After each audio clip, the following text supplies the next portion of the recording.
Oke, langsung mulai saja. Assalamualaikum warahmatullahi wabarakatuh.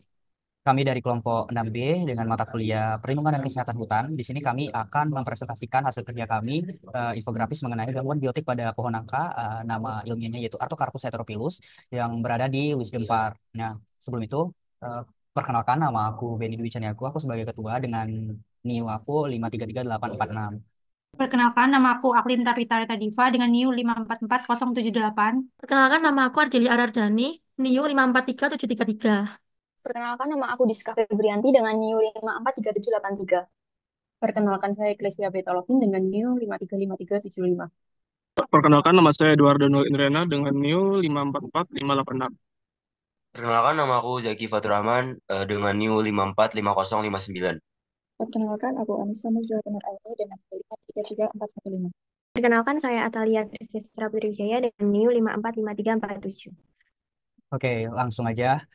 Di sini saya akan menjelaskan definisi dari pohon nangka. Nah, jadi pohon nangka atau nama ilmiahnya itu adalah Artocarpus heterophyllus, adalah spesies pohon dalam keluarga Ara, Murbei, dan Sukun. Familinya itu Moraceae. Nah, nangka ini merupakan salah satu buah pohon terbesar, kemudian beratnya mencapai hingga 55 kilogram dengan panjang 90 cm dan diameternya itu 50 cm. Nah, nangka ini merupakan buah majemuk yang terdiri dari ratusan hingga ribuan bunga individu dan kelopak buah yang masih mentah dimakan. Kemudian pohon nangka ini adalah pohon tropis yang menghasilkan buah nangka, buah besar dengan daging buah kuning dan juga rasanya manis. Pohon ini berasal dari wilayah Asia Selatan. Nah, terutama dari India, tetapi telah menyebar luas ke banyak wilayah tropis lainnya, termasuk Asia Tenggara, Amerika Selatan, dan juga Afrika. Untuk ciri-ciri pohon nangkanya, pohon ini dapat tumbuh hingga 20 sampai 30 meter. Untuk daunnya itu berbentuk lonjong, berwarna hijau gelap, dan juga berkilau. Untuk batang batang pohonnya itu besar dan kokoh, seringkali memiliki permukaan yang sedikit kasar. Untuk buahnya, dia ini salah satu buah terbesar di dunia dengan berat mencapai hingga 55 kilometer. Nah, kemudian apakah pohon nangka ini sulit terkena gangguan biotik? Jawabannya itu tergantung, karena secara umum para ahli berpendapat bahwa pohon nangka ini memiliki tingkat ketahanan yang baik terhadap beberapa gangguan biotik dibandingkan dengan tanaman tropis lainnya. Nah, namun pohon ini tuh tetap memerlukan pengolahan yang baik agar tidak terkena hama dan penyakit yang lebih spesifik, terutama yang disebabkan oleh jamur dan juga serangga. Nah, pendekatan pengendalian hama dan penyakit secara terpadu sering dianjurkan oleh para ahli untuk menjaga kesehatan tanaman nangka. Nah, jadi meskipun si pohon ini tuh tidak terlalu rentan secara umum, tapi jika kondisi lingkungannya tidak mendukung dan tidak ada tindakan pencegahan yang tepat, pohon nangka ini dapat mudah terkena gangguan biotik. Nah, kemudian pada pohon nangka ini, jika dia terkena gangguan biotik, dia itu biasanya dapat terkena berbagai gangguan biotik yang contohnya disebabkan oleh organisme hidup seperti serangga, jamur, bakteri, dan juga virus. Nah, salah satu contoh serangganya yaitu ulat penggulung daun yang mengakibatkan eh, mengalami kerusakan pada fotosintesis dan pertumbuhan daun. Kemudian penyakit jamur, salah satu contohnya yaitu jamur busuk akar yang menyebabkan kerusakan akar pohon nangka dan menyebabkan layu, penurunan kesehatan, dan akhirnya kematian pohon jika tidak diatasi lebih lanjut. Selanjutnya itu ada definisi dari gangguan biotik, yaitu segala ancaman atau jenis gangguan terhadap tanaman yang disebabkan oleh makhluk hidup lain. Pada pohon nangka, gangguan ini bisa berasal dari berbagai jenis makhluk hidup, mulai dari serangga kecil hingga jamur yang tak kasat mata.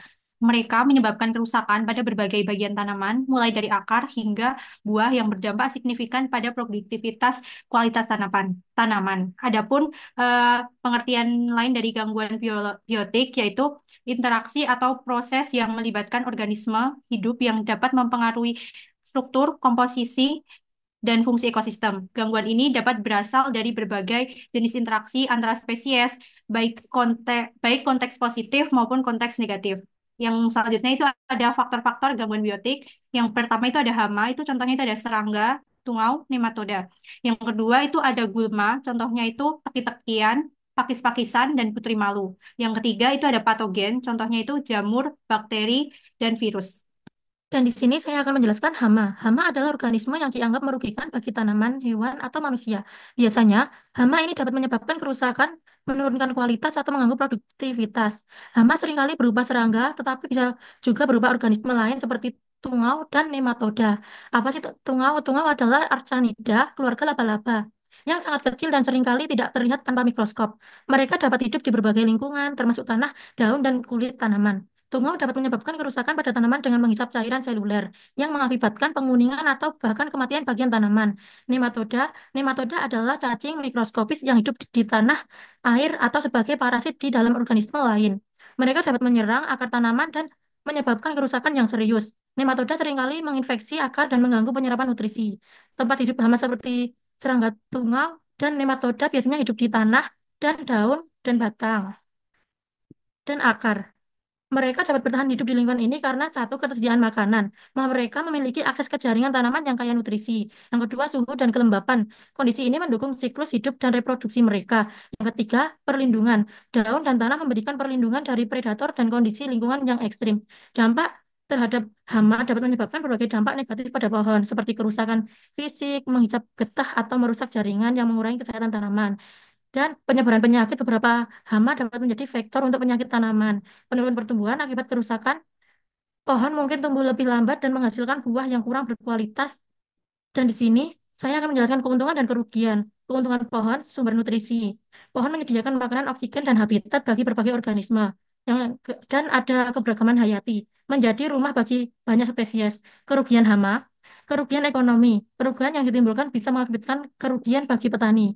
Dan ada kesehatan tanaman, mengurangi ketahanan tanaman terhadap penyakit dan stres lingkungan. Oke, untuk yang selanjutnya itu ada penyakit yang biasa menyerang pada pohon nangka, yaitu ada jamur, virus, dan bakteri. Untuk jamur sendiri itu merupakan organisme kecil yang tidak memiliki klorofil sehingga tidak bisa membuat makanan sendiri. Jamur ini hidup dengan cara menyerap nutrisi dari organisme lain, termasuk tumbuhan. Untuk contoh penyakit yang disebabkan oleh jamur itu ada penyakit busuk akar dan batang yang disebabkan oleh Phytophthora, ada penyakit Anthracnose yang disebabkan oleh Polyterichum, lalu ada penyakit layu yang disebabkan oleh Fusarium. Itu selanjutnya ada bakteri yang merupakan organisme bersel satu yang sangat kecil. Bakteri penyebab penyakit pada tanaman biasanya masuk melalui luka pada tanaman atau melalui stomata atau pori-pori daun. Contoh penyakit yang disebabkan oleh bakteri itu ada penyakit bercak daun yang disebabkan oleh bakteri Xanthomonas.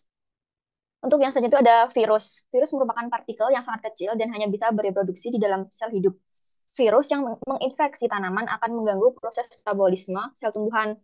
Untuk contoh dari penyakit yang disebabkan oleh virus itu ada penyakit kerdil yang disebabkan oleh virus kerdil, lalu ada penyakit kuning daun yang disebabkan oleh virus mosaik. Oke, selanjutnya yaitu penyakit. Jadi dari pohon nangka yang sudah kita amati di Wisdom Park, terdapat jamur trichoderma dan gejalanya itu tidak terlihat pada pohon yang kita amati. Dampaknya yaitu mengendalikan penyakit tanaman, meningkatkan pertumbuhan tanaman, memperbaiki struktur tanah. Jamur trichoderma atau Trichoderma sp ini adalah jenis fungi yang termasuk kelas Ascomycetes. Di alam, trichoderma banyak ditemukan di tanah hutan maupun tanah pertanian atau pada substrat berkayu. Trichoderma dapat ditemukan pada berbagai jenis pohon dan tanaman karena mereka tidak pilih-pilih inang, jadi dapat ditemukan di tanaman kecil maupun besar. Di hutan sendiri, jamur trichoderma biasanya ditemukan di pohon pinus, akasia, dan kayu putih. Secara umum, jamur trichoderma tidak merugikan, bahkan seringkali dianggap bermanfaat bagi tanaman dan lingkungan.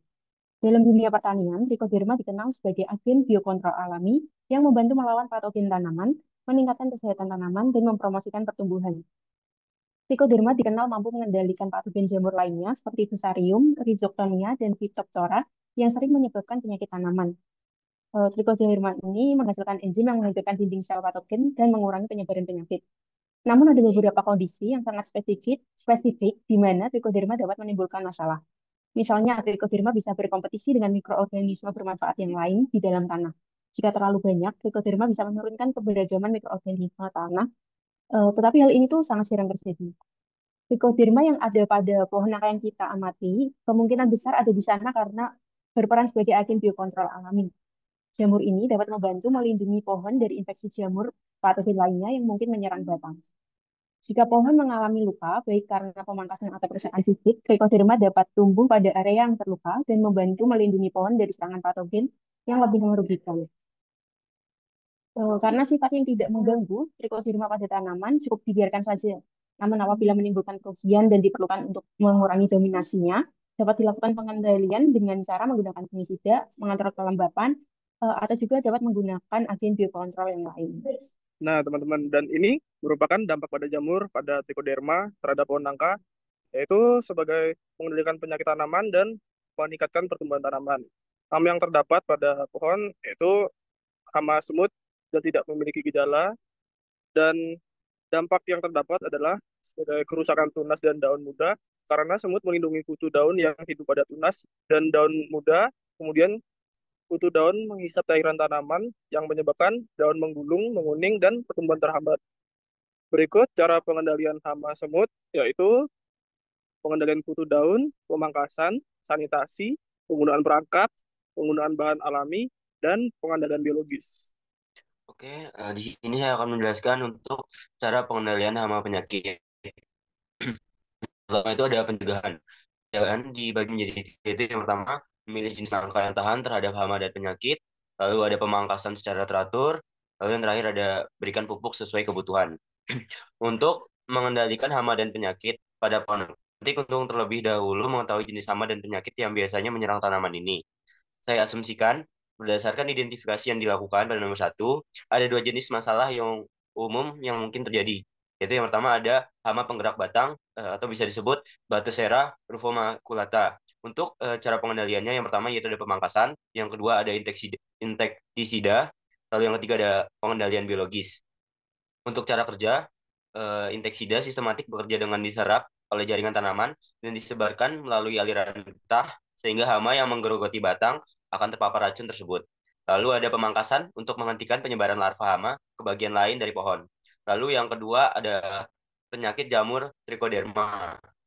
Untuk cara pengendaliannya yang pertama yaitu ada fungisida, lalu ada sanitasi kebun, lalu ada pengaturan kelembapan, dan untuk cara kerja yaitu fungisida bekerja dengan menghentikan perkembangan dan penyebaran spora jamur di permukaan daun dan buah. Bahan aktifnya merusak membran sel jamur atau mengganggu proses pertumbuhan jamur. Lalu yang terakhir ada sanitasi kebun mengurangi sumber inokulum, yaitu spora jamur, sehingga menurunkan potensi infeksi ulang. Dengan penerapan kedua langkah pengendalian ini, kesehatan pohon nangka bisa lebih terjaga dari hama dan penyakit. Baik, yang selanjutnya adalah pengendalian mekanis. Pengendalian mekanis adalah cara untuk mematikan atau mengendalikan hama dengan tangan atau menggunakan alat. Nah, pengendalian mekanis melibatkan metode tradisional tanpa menggunakan bahan-bahan kimia. Metode ini efektif untuk mengurangi populasi hama, tetapi bisa memakan waktu dan kurang maksimal jika hama menyebar dengan luas. Pengendalian mekanis dalam pohon nangka meliputi yang pertama, ada pemanenan manual, yaitu menggunakan tangan atau alat untuk mengumpulkan dan membunuh hama. Yang kedua, perangkap, yaitu memasang perangkap untuk menangkap hama secara fisik. Dan yang terakhir, penggunaan alat, yaitu menggunakan alat seperti sabit atau gunting untuk memotong bagian tanaman yang terinfeksi. Baik, selanjutnya ada pengendalian kimia. Pengendalian ini dilakukan dengan cara menggunakan senyawa kimia atau pestisida.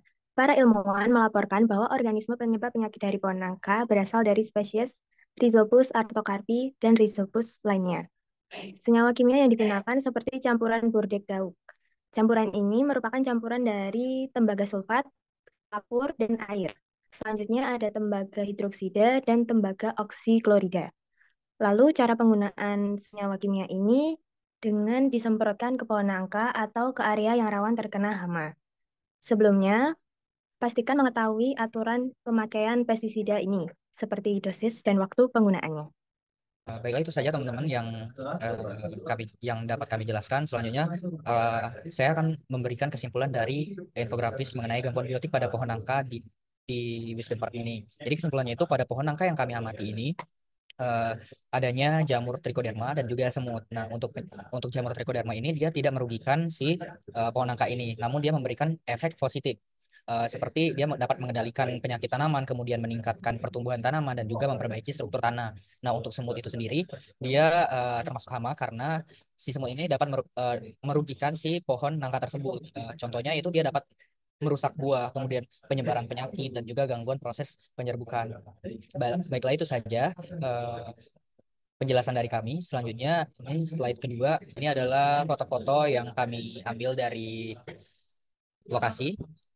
Kemudian untuk kontribusi pembuatan infografis ini, untuk slide satunya ada Anissa, kemudian ada Atalia. Untuk slide keduanya ada Eklesia dan materinya dibuat oleh Beni Duceniago, Diska, dan juga Zaki Faturrahman.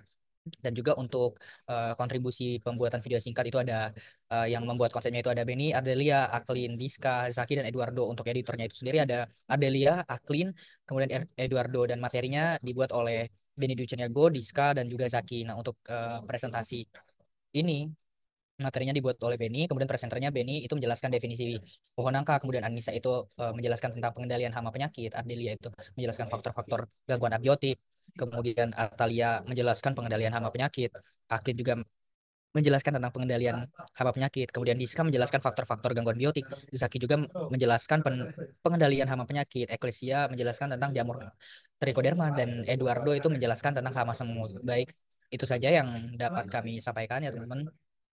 Langsung saja kami tutup presentasi pada kali ini. Wassalamualaikum warahmatullahi wabarakatuh.